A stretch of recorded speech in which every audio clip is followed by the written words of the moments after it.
The difference is quite clear. One is a question that you as a researcher intend to answer.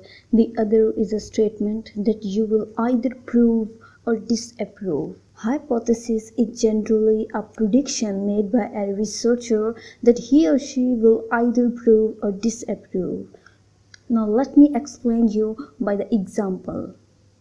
Hypotheses can be like, while people may use the internet to search for flights, they prefer to make their reservations or purchase via a travel agent. Now this is the statement which is hypothesis. It is not sure, it's just a prediction made that while people may use the internet to search for flights.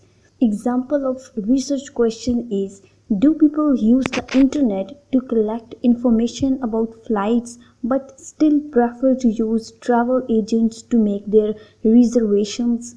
Research questions always start with the question word. It's simply a question that researcher intends to address.